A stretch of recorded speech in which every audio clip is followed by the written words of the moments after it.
So kung manggagaling kayo dito sa Esplanade, meron na pong direct way papunta doon sa Fort Santiago, pero magbabayad kayo ng entrance fee, 75 pesos. So yun po yung pupuntahan natin. Pero bago yan, pakita ko muna yung ating view ngayong gabi.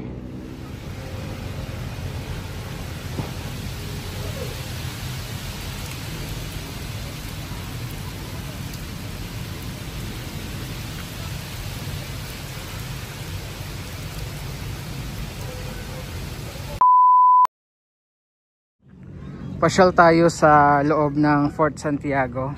So kung manggagaling kayo dito sa Esplanade, meron na pong direct way papunta doon sa Fort Santiago, pero magbabayad kayo ng entrance fee, 75 pesos. So yun po yung pupuntahan natin. Pero bago yan, pakita ko muna yung ating view ngayong gabi. So ito yung Pasig River Esplanade. Okay na yung level ng water level ng Ilog Pasig, no? Hindi na sobrang baba.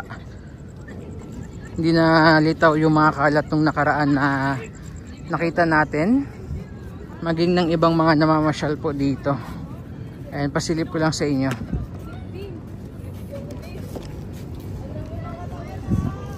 Pero still, ayan pa rin may mga lumulutang. Ayan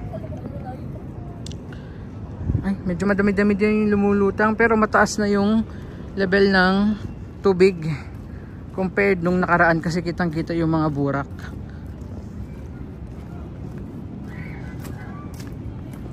Ang lakad tayo. So dito tayo dadaan sa Esplanade, papasok po ng Fort Santiago.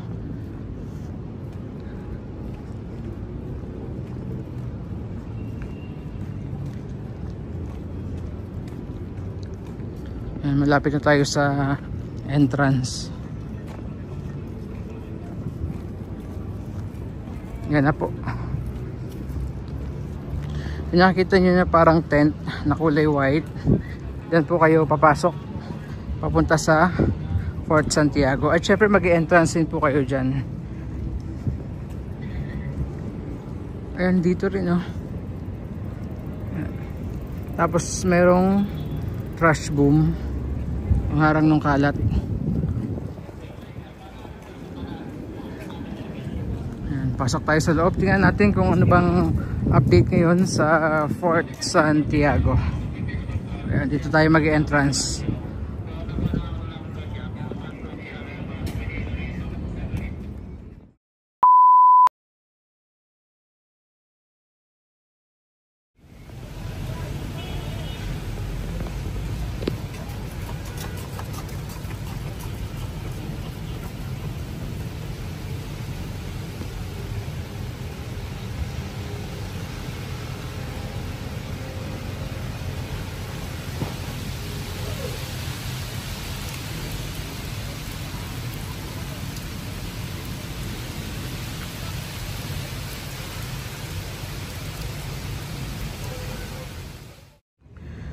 Okay, so inabutan tayo ng cut-off, bigla kasing umulan. 7:42 cut-off na po. So next time na lang, lakad na tayo dito sa may bandang dulo na lang muna ng Esplanade. Yan, dito rin tayo dumungaw yung nakaraan, yung sobrang daming kalat. And ayan, mataas na yung level ng tubig, pero may mga lumilitaw pa rin ng mga basura.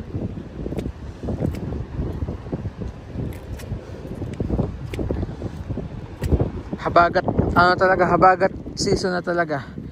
Parang everyday nag-uulan, pag hapon or gabi. Ayan, as you can see, mataas kasi ang level ng tubig natin, high tide sa Manila Bay. Kaya might as well dito rin. Ayan, may mga kalat nga. Tingnan yung movement ng kalat dahil nga high tide sa Manila Bay. Yung movement ng kalat is papasok dito sa area na to. Ayan.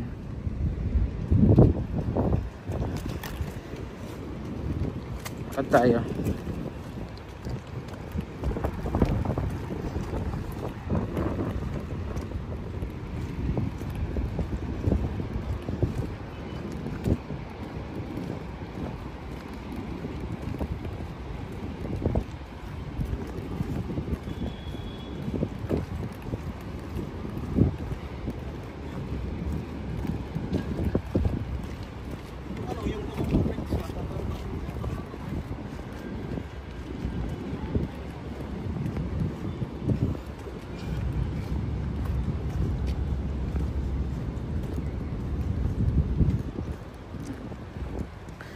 So andito na tayo sa dulo ng Esplanade. Ayan yung Fort Santiago. Walang katao-tao na dito banda kasi nga biglang umulan. So ito po yung view natin dito. Ayan. Lakas ng hangin. So sayang hindi tayo nakaabot sa cut-off ng Fort Santiago.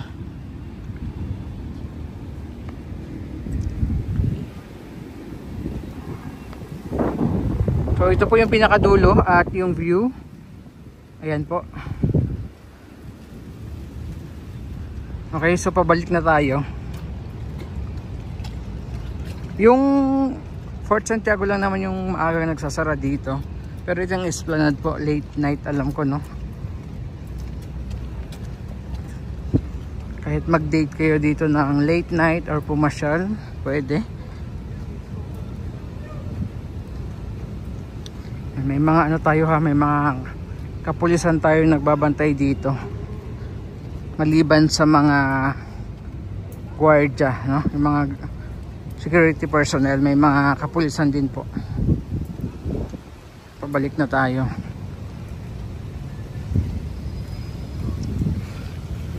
Dito tayo sumilong kanina. Buti may mga ganito kanina. Nang biglang buhos yung ulan, dyan tayo sumilong. Yan.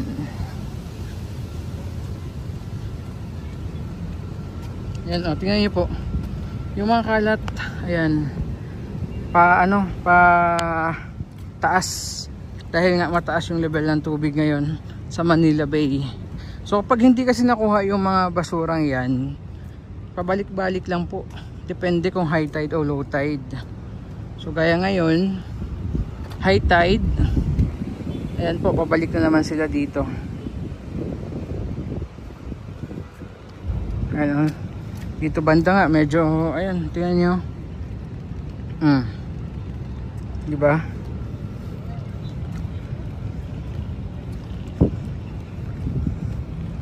Ayan o.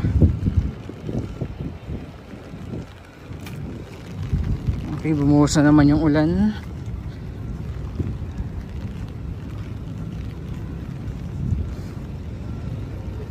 So pag ganitong habagat season, expect na rin po, no? Basura season na rin yan talaga dito. Hindi lang sa Manila Bay, pati sa ating Ilog Pasig.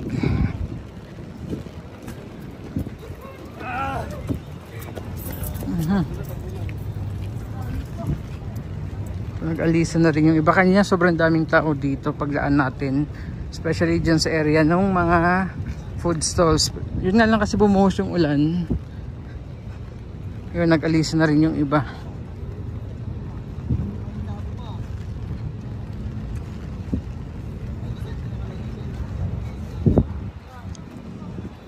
Okay, so yan muna yung ating update.